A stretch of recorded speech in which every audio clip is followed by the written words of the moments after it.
Hello there. It's so great to have you with us for more Explore Tulsa. Now, April is just full of holidays. For example, this week we celebrate National Hug a Newsman Day.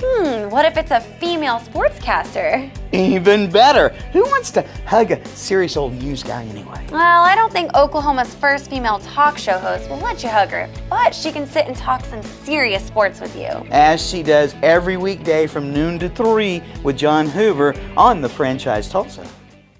But there's always a game on at my house, whether it's NFL, college football, basketball, baseball, hockey. Professionally, it started for me in college when I was an intern for the Arkansas Travelers, a AA affiliate in Little Rock that plays in the Texas League. So I got my first start with another sports talk radio station in town, just basically got a meeting with the program director and said, I would like to come work for you. Here's when I'm available. Here's what I can do. And from there I met Coach Pat Jones, former Oklahoma State head coach.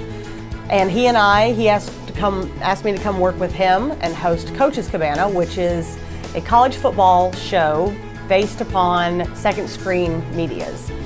But then this opportunity opened up with the franchise, which I jumped right on. This is my second stop in sports talk radio, but I really enjoy it.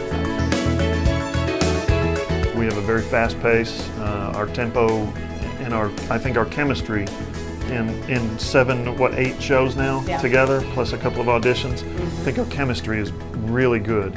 From what I can tell, we provide the most diverse subject matter.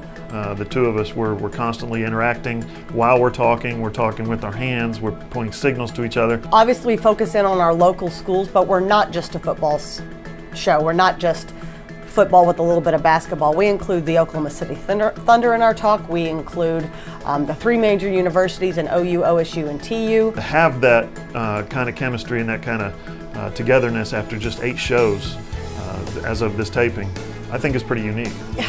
We both are very genuine people. So if we genuinely disagree, we'll have no problem airing that out on the air. We talked about that on there. Yeah, but if we agree on something, we're not going to just pick up. That's not really who we are. We don't just pick a fight so that people go, oh, did you hear they got into it today? Oh, that was awesome. That's not us. No one will respect you if you get up here and you're a homer about everything that goes on with your alma mater. I don't respect that, and I wouldn't expect other people to respect that about me. So it's important to, I'm a fan first. I mean, that's how I got into all this, but it's also important to realize that you got to be able to say the things about your teams in order for people to buy into what you're saying. Well, to state the obvious, I am the only woman in the state that fills this role in this capacity. So check mark there, play the gender card. I would say that I am as big as a sports fan, if not bigger than most men. I can't really speak to what the other women deep down, if they really love it, if they want to be on TV, or if they kind of like sports and they fit this role because places like ESPN and CBS want to be more diverse, so they add women to their lineup. But for me, I've always felt like I can hang and carry conversation with the guys.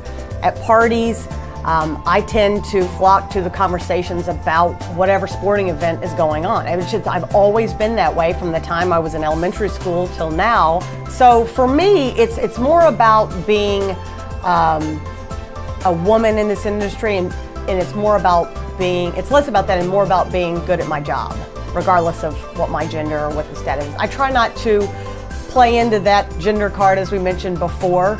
So at your house, are you the one who says, shut up, honey, sports night's on? Sometimes. When my husband comes home and says, why are you watching these two teams? Like there's no tie, there's nothing there's no outcome that this is going to determine anything. I'm like, well, because it's on. You know, in a different life, I think I would have loved to have been a professional athlete. And so this is the closest thing for it for me. Yeah, right?